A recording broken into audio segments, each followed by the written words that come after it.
Hello, friends. Today, in Knowledge of the World, we are talking about the life cycle of a plant. But before we go into the life cycle of a plant, we're going to have a recap about the parts of the plant and what each part is responsible for. There are 4 to 5 major parts of a plant. The first part are the roots, which are responsible for receiving nutrients from the soil and keeping the plant steady in the ground. The second part is the stem. The stem is responsible for receiving food or nutrition from the roots and taking it to other parts of the plant.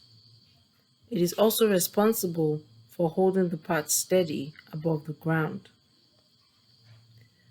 The leaves are responsible for receiving energy from the sun through a process called photosynthesis and transforming this energy to oxygen that we human beings breathe in. The leaves, through photosynthesis, are also responsible for absorbing carbon dioxide from the environment and using this in the process of photosynthesis to give us oxygen. The flowers in some plants house the seeds and are responsible for plant reproduction through the presence of pollen. And the fruits are produced by the plant. We eat the fruits, animals eat the fruits, and we gain a lot of nourishment from fruits. So these are the 5 major parts of any plant. So let us dive into the life cycle of plants.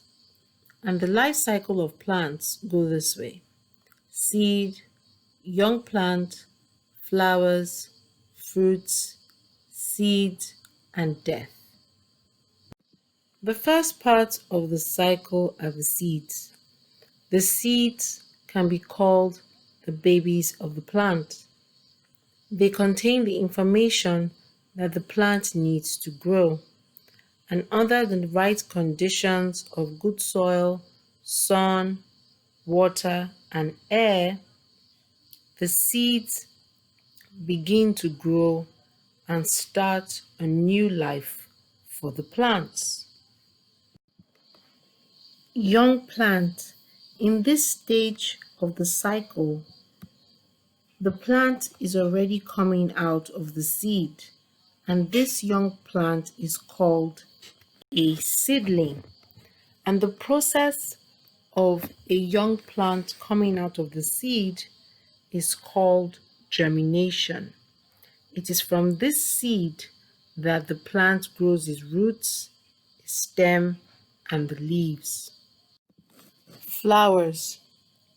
Flowers only come out when the plant has become a very matured one. The flowers begin to make pollen, and it is this pollen that attracts the insects that transfer it to other plants and aid plant reproduction.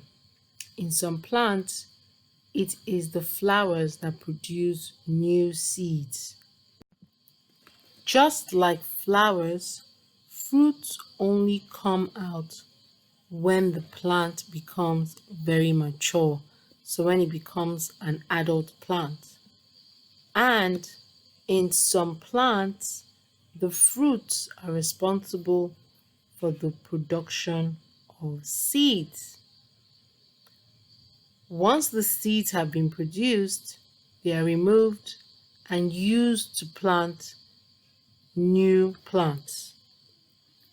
And in some plants, once seeds have been produced, the old plant dies and the cycle continues all over again.